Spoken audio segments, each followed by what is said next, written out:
Welcome to the deep dive. Today, we're taking a closer look at a technique called shadowing. It sounds a bit mysterious, maybe, but it's actually pretty straightforward. Our mission here is to unpack what it is, why it works so well, and how, honestly, it can be a game changer for fluency and confidence, especially if you're learning a language. Exactly. And what's really cool is that, well, while the name sounds interesting, the benefits are all about how our brains actually handle speech. How we process it, how we produce it. It gets into some pretty fundamental stuff. Okay, so let's break it down. Shadowing. What is it, fundamentally? It's basically a language learning technique. You listen to a native speaker, and you repeat what they say almost immediately. Think of it like verbal karaoke. But you're not just repeating after them. You're trying to speak along with them, matching their pronunciation, their rhythm, the tone, kind of in real time. Yeah, synchronized. That's a good way to put it. And it's interesting, the history here. Speech shadowing wasn't originally for language learning at all. It started as a psycholinguistic experiment, developed back in the late 1950s, in Leningrad, actually. Their main goal was to measure just how fast our brains can process sound and then turn it into speech, like the reaction time. And that reaction time is pretty wild, isn't it? It's incredibly short. We're talking fractions of a second. It can be down to like 250 milliseconds. Wow. And for some people, especially those with left-dominant brains for language, it could even be as low as 150 milliseconds. 150 milliseconds, that's almost instantaneous. How is that even possible? Well, that's where the brain science comes in. Right. Functional imaging, brain scans. They show that shadowing uses something called the dorsal stream.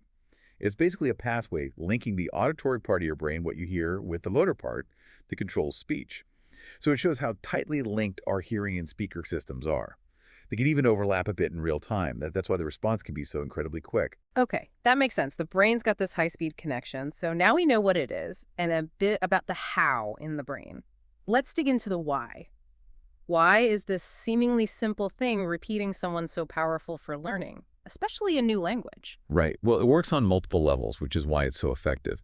First off, there's muscle memory and flow.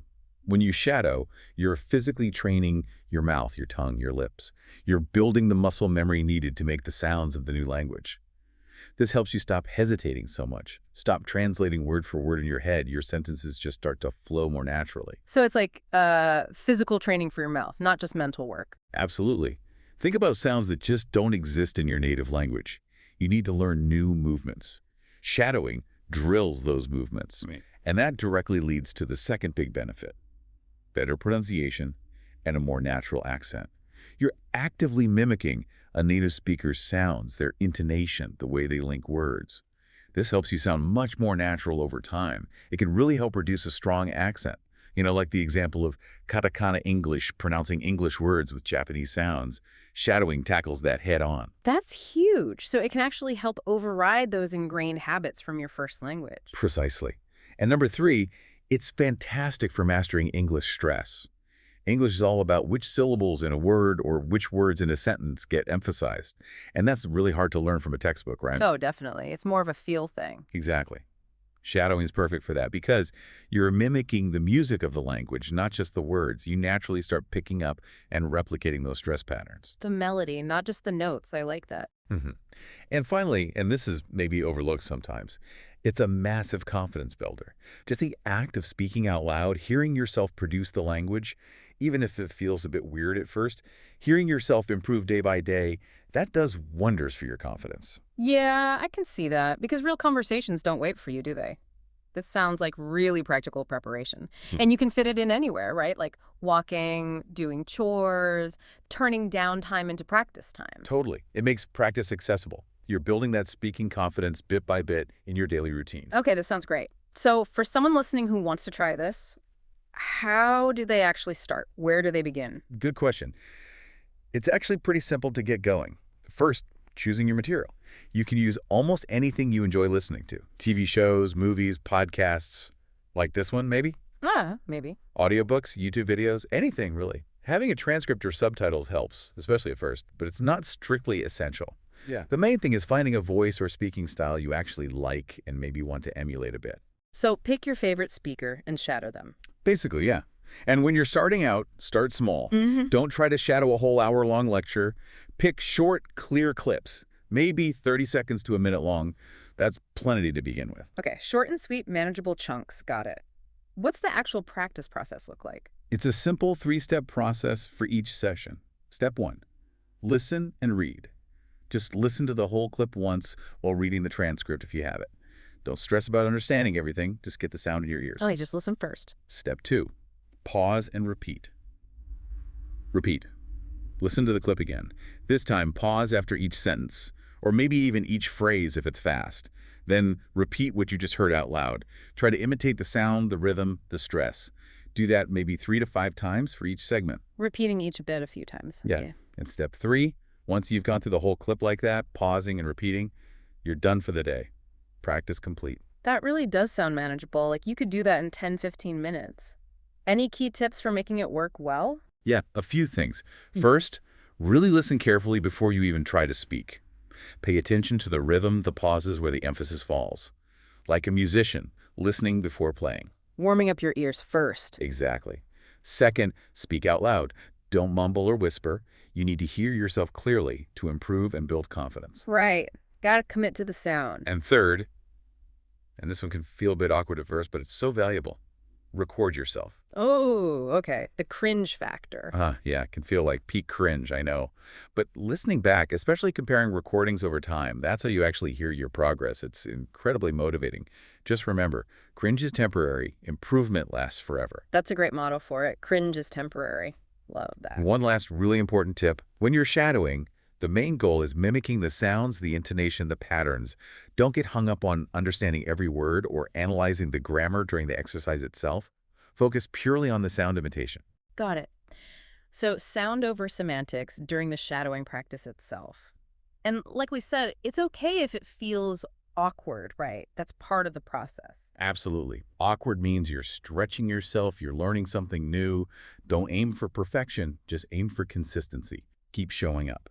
So we've talked a lot about language learning, but you mentioned this technique has broader applications. Oh, definitely. If we zoom out a bit, the basic mechanism of shadowing pops up in some really interesting and sometimes surprising areas. Like what? Give us some examples. Well, for instance, it's used in stuttering research. For certain kinds of stuttering, the ones involving like repeated movements or blocks, shadowing can sometimes help. It seems to sort of override the block by providing an external rhythm and flow, conditioning more fluid speech. Huh. That's fascinating. Does it work for all types? No, interestingly, it doesn't seem to help much for stuttering characterized by prolonged sounds, which tells us something about the different mechanisms involved. Interesting. What else? It's a classic technique used to study divided attention. You might have heard of dichotic listening tests. Where you hear different things in each ear. Exactly. They often have people shadow the message coming into one ear while trying to ignore the message in the other ear. It helps researchers understand how we focus our auditory attention. Okay, that makes sense. Using it as a tool to measure focus. And here's one that might surprise you. Driving safety research. Driving. How does shadowing relate to driving? Researchers use it to simulate the mental distraction of being on a phone call while driving. They'll have drivers' shadow speech presented through headphones. And the study shows something really important. While it might not always mess up your basic steering or braking, it significantly impairs your judgment of things like speed or distance to the car in front of you. Your spatial and temporal awareness takes a hit. Wow. And you might not even realize it's happening. Often, no. The driver might feel fine, but their judgment is compromised. Even where the phone is held can apparently make a difference in distraction levels. That's actually quite alarming. A real-world implication. It really is. Then, of course, there's professional interpretation. Simultaneous interpreters are essentially doing a highly complex form of shadowing. They're listening in one language, processing the meaning, and speaking it out in another language, almost in real time, while keeping pace with the original speaker. That sounds incredibly demanding. Talk about cognitive load. It's immense. Requires intense focus on meaning, not just sound, and maintaining that conversational flow. And you mentioned singing, too. Yeah, vocal shadowing is a term used there. Singers use it to train their ability to hear a tone accurately and then reproduce it precisely with their voice. It's about that immediate perception-production link, developing fine control over their vocal apparatus to match frequencies rapidly. Amazing how this one core process, hear and repeat, applies in so many different ways. So let's bring this back home for you, the listener who's been following along. What's the big takeaway here? I think the core message is that shadowing isn't just a technical trick for fluency. It's fundamentally a confidence builder. It empowers you to actually use the language, to find your voice, both literally and metaphorically. Yeah. I remember reading about Maria from Spain, a listener who started shadowing just, what, 5 minutes a day while walking her dog, I think.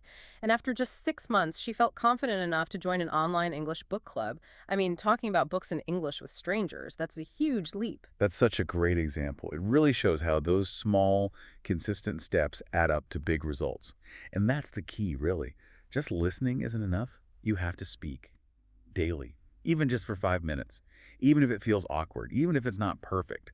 Trust the process. Your brain is learning, your mouth is adapting, and slowly but surely, that confidence grows. It's a powerful reminder of how something so simple, done consistently, can unlock so much potential. Definitely. And it makes you wonder, doesn't it? If our brains are naturally wired for this kind of imitation, this shadowing, to improve complex skills like speech or even music, Yeah. what other subtle ways might we be shadowing things in our daily lives?